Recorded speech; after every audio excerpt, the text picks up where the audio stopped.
Hi, I'm Kurt from Kurt's Auto. This is my 79 Pontiac Firebird that I got to take all over the country last year. We got to go on the Hot Rod Power Tour. We did 6 summer. We took it up to Detroit to do the Woodward Dream Cruise, and also got to go and cruise around the Smoky Mountains with 6 Smokies. For this year, I found a couple of issues with the car last year. Not that really caused a problem with driving it, but the handling is just not there.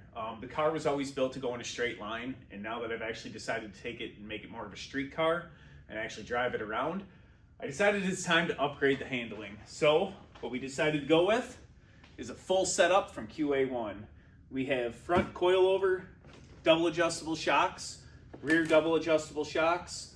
We're gonna do tubular lower control arms, tubular upper control arms, as well as a new front sway bar that's hollow. My goal for this is not only to improve the cornering of the car, but I want to take a little weight off the front end. The car used to be about a 12.5 second car in the quarter mile when I had the Pontiac engine in it, but since I put the LS motor in and turned it more into a street car, I could only get it to run a 13.02 for my best quarter mile time, which I want to get it back into the 12s, and I figured the easiest way to do it is shave a little weight off the front and get the transfer to the rear tire. Because the other problem I was having was traction. So not only would it just couldn't get it out of the hole. So the suspension with the double adjustable shocks should give me the ability to adjust them in a way to set them up for the drag strip to get it to squat and go, and should put more weight on the rear tires, as well as when I adjust them for the street, give me much better handling around the corners and set it up for the autocross. So this year is going to be an absolute blast. Themed around Route 66. Most of the car shows and different traveling events that we're going to go on all seem to be taking a path along Route 66 for the 100th anniversary of the Mother Road. So there's going to be a ton of cars out this year, and I can't wait to take you all along for the ride. But before we get there, it's time to put some suspension upgrades on the 79 Firebird. Current suspension on the car is all stock parts, basically, with polyurethane bushings. I do have energy suspension bushings installed for the sway bar, the links, the control arms, upper and lower. But the springs are just, they were a heavier coil for the 400 that we cut one coil off of just to lower the front end a little bit. Which I should have bought lowering springs, obviously, but I didn't. And I'm running KYB monotubes in the front. But this car just doesn't want to go around corners very well. The sway bar was painted orange at one time, repainted black. It's half chipping off, kind of looks like crap. So hopefully the new suspension does drop some weight. I'm not sure how heavy the factory arms are, but I know the springs are definitely way heavier. And I assume the sway bar, being a solid bar, is going to be heavier than the lightweight QA1 stuff. QA1 makes an awesome product. I've seen a lot of vehicles go around the autocross running QA1, and they did it way smoother than I did. So with that, I'm going to get these things torn down, and I'm going to take and weigh each of the pieces to see how much weight I actually save off the front end. All right, starting off with comparing the sway bars. As you can see, the thickness of the QA1 is much greater than the factory bar. As far as weight savings go, we're not saving a bunch here, but we did put a thicker bar on. But the factory bar weighs 15.5 pounds, and the QA1 with the attaching components is only 14 pounds. So definitely much thicker bar that should keep it more level going through the corners. So as a safety precaution, I always like to go ahead and put a chain around the spring just to make sure it's not going to pop out of there. I have removed the shock. I've got the brake caliper off the spindle, and my ball joint nut is loose, and it is popped out of the arm. So all of the pressure is currently on my jack here, and what I'm going to do is get the spindle popped off and then slowly release the pressure off the spring. And if it does happen to slip, the chain should catch it and keep it from flying out of there. All right, spindle nut removed. The control arm is free to come out of the spindle there. One thing I got to make sure is I don't catch the backing plate, which can sometimes get hooked on the lower control arm on these cars. And I'm clear. Yep.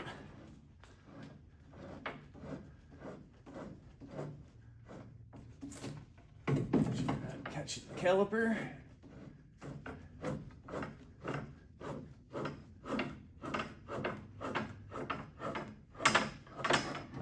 Just like that. There's now no more pressure on there.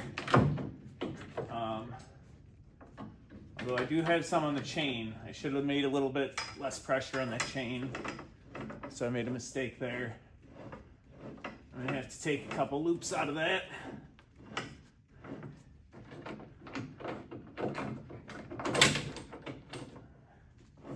Just make that a little looser. It was kind of pulling tight once it hit pressure off here.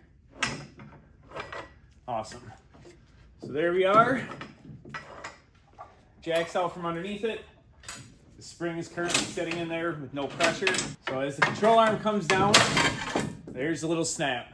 I was gonna say, that's how the spring can kind of snap out of there and come at you. So it's always good to have a chain on there to keep that from actually hitting you.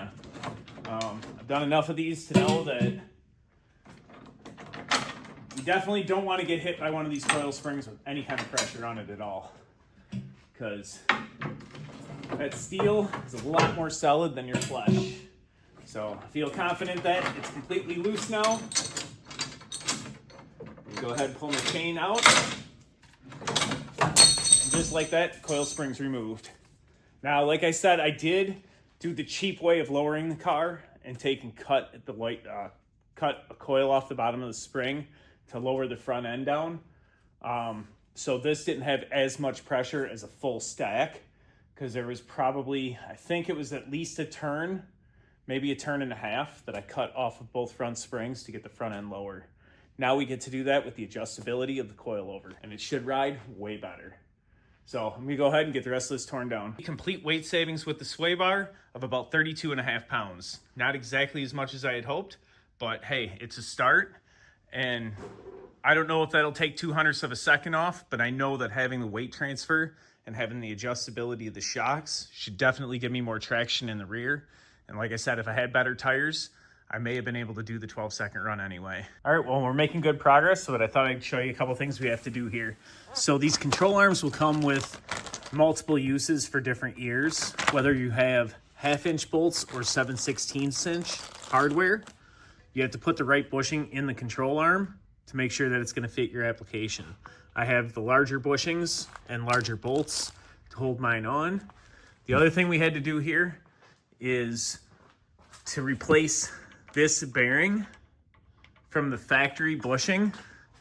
If I was going to use a factory control arm, I would have had this type of bar pin going through, but because I have the aftermarket arms that are designed to work with the coilovers, I had to install this spherical bearing in the bottom of the strut or coilover.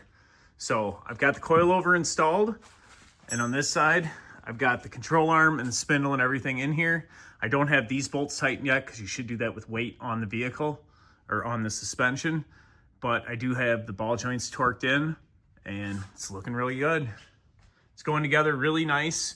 The great thing about QA1, quality company that gives you all the directions, so they pretty much answer any questions you should have on what to tighten the bolts to and how it goes together. Well, everything fit together really well. The control arms, shocks, and springs are in. I got the spindles mounted and the brakes are put back on. I may end up upgrading the brakes and possibly going to an aluminum caliper to lighten it up a little bit, but I haven't made that decision yet, so I put them back on for now. That way I can put the wheels back on and figure out the ride height. I still have to get rid of the air shocks in the back here, so we're gonna take out the air shocks back here.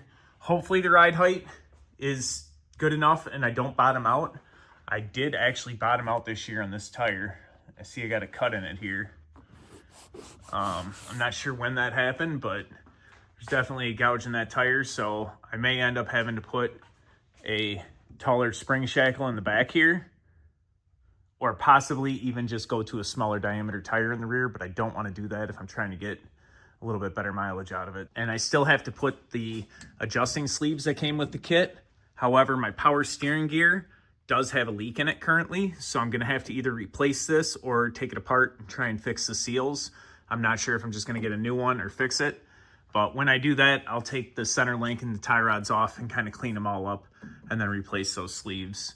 So for right now, I just want to get it back on the ground and check the ride height on the front so I can get the shocks or get the spring height adjusted correctly. Well, back sitting on the wheels, ride height was pretty dang good from my first attempt here. I think I might go a little bit lower in the front yet. I did take the air out of the rear suspension and it dropped down quite a bit. So like I said, I may end up having to put a taller shackle in the rear because I don't know, there might be an issue with tire rub. We'll just have to wait and see. I have the suspension completed on the car. However, my gearbox is still leaking. So I'm gonna go ahead and order a new gearbox to replace that and a couple other things that I want to replace. And I think what else I have to look at is possibly getting rid of the carburetor and going to a fuel injection unit. The only reason I switched the LS to a carburetor anyway was the fact that I wanted to keep my hood scoop the way I had it. And I think I'm gonna buy a fuel injection throttle body to replace that carburetor. So we'll have to wait and see what I end up with for that. But the gearbox is gonna get ordered and get a couple more things done. And then we just gotta wait for some warm weather to test out this suspension.